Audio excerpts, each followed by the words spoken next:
주식과 경제의 기초를 만화로 쉽게 알려주는 퉁개미툰. 안녕하세요. 전직 펀드 매니저 퉁개미입니다. 얼마 전 미국 은행들이 파산하는 등 금융 시스템이 흔들리는 모습을 보였습니다. 이와 동시에 힘을 얻은 주장이 바로 이제는 높은 인플레이션을 인정하자, 중앙은행은 통화 완화적으로 전환해야 한다 입니다. 이런 주장을 하는 사람들은 어떤 사람들일까요? 이 사람들은 어떤 의도를 가지고 있는 것일까요? 이번 시간에는 높은 인플레이션이 여러분들에게 어떤 영향을 미치는지에 대해 얘기해 보겠습니다. 아마도 이번 동영상은 금융 약자인 초보 개미들에게 도움이 될 것이라 생각이 됩니다. 끝까지 봐주세요. 최근 일부 금융 전문가들 사이에서 미국 연준은 금리를 인하해야 한다는 주장이 자주 나오고 있습니다. 양적 긴축도 중단해야 한다고 주장하는 사람도 있죠. 심지어 연준의 인플레이션 목표를 현재의 2%가 아닌 3% 이상으로 올려야 한다고 주장하는 사람도 있습니다. 심지어 통화 긴축, 즉 금리를 올리고 통화량을 줄이는 정책으로는 물가를 잡을 수 없다는 주장을 하기도 합니다. 즉 높은 인플레이션을 받아들이고 돈을 풀자는 얘기죠. 이들 주장의 근거는 금융위기, 경기 침체는 막아야 한다는 것입니다. 미국과 유럽의 은행들이 더 파산하게 되면 이는 금융 시스템 전체가 망가지게 되고, 그렇게 되면 경기에 급격한 침체가 오고 많은 실업이 발생해서 오히려 금융 약자들이 더 괴로워질 것이라는 주장이죠. 따라서 이제 높은 인플레이션은 괜찮으니 중앙은행이 다시 돈을 풀어야 한다고 주장합니다. 이런 주장을 하는 사람들은 크게 세 가지 스타일로 볼 수 있는데요. 그 첫 번째로는 자산가입니다. 인플레이션은 재화, 서비스뿐만 아니라 자산 가격의 상승을 동반합니다. 우리나라 부동산 가격도 폭등했죠. 인플레이션은 화폐의 가치가 하락함을 의미하기 때문에 자산 가격이 상승하는 것은 너무도 당연한 이야기입니다. 자산가들은 금, 부동산, 주식 등 자산을 많이 보유하고 있겠죠. 자산가들은 높은 인플레이션을 좋아합니다. 반면에 화폐 가치가 하락하면서 월급쟁이들의 실질 소득은 감소합니다. 물가와 자산 가격이 오르는 것만큼 월급이 오르지 않기 때문이죠. 영세한 자영업자는 원가는 오르는데 이 가격 상승을 매출에 전가할 능력이 안 됩니다. 즉, 높은 인플레이션은 자산가와 비자산가의 빈부 격차를 더 크게 만듭니다. 부자는 더 부자가 되는 것이죠. 두 번째는 정부입니다. 행정부 혹은 정치인, 누구라고 특정하기는 애매하지만 인플레이션은 정부가 좋아합니다.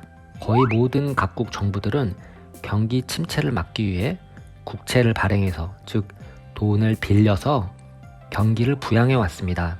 따라서 이미 코로나 시기 이전부터 각국 정부는 많은 빚을 지고 있었죠. 높은 인플레이션이 발생하면, 즉 화폐 가치가 하락하면 이 빚의 실질 가치가 하락합니다. 정부가 빚을 지고 있는 채무자라면 채권자는 누구일까요? 즉 정부의 국채를 누가 들고 있느냐인데, 해외 투자자들이 들고 있는 부분도 있지만 상당 부분은 국민이 들고 있습니다. 우리가 은행에 예금, 적금을 하면 은행은 우리 돈으로 국채를 사기 때문이죠. 따라서 이런 말이 있습니다. 높은 인플레이션은 국가가 국민에게 빚을 떠넘기는 일이다. 즉 은행에 돈을 맡겨서 국채를 샀는데 돈의 가치가 하락해버리니 나의 실질 소득이 감소한 것이라는 의미입니다. 물론 중앙은행이 인플레이션을 잡기 위해 금리를 올린다면 빚이 많은 국가는 곤란한 상황에 처하게 됩니다. 이자 비용이 크게 증가할 수 있기 때문이죠. 하지만 결국 중앙은행도 정부의 일부분이라는 점에서 생각해보면 과도하게 금리를 올리는 것을 주저하는 이유를 쉽게 알 수 있습니다. 미국 연준이 이번 인플레이션 초기에 물가 상승은 일시적이다 라면서 금리 인상을 주저했던 것도 같은 이치입니다. 빚이 많은 정부 입장에서는 인플레이션은 좋은 일인데다가 이자 부담 때문에라도 금리를 많이 올리기는 싫은 것이죠. 물론 언론에는 경기 침체를 막기 위함이라고 얘기할 것입니다. 세 번째는 바로 노인층입니다.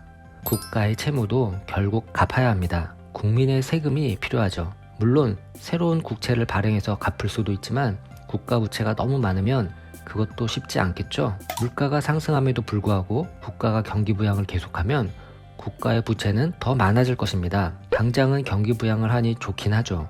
그러나 그 빚을 갚는 것은 다음 세대의 몫이 됩니다. 국가 부채가 많아지면 언젠가는 그에 상응하는 대가를 치를 수 있습니다. 쉬운 예로 과거 유로존 금융위기 때 그리스의 모습을 생각하시면 됩니다. 이는 과거 유로존 리스크 동영상에서 다뤘습니다.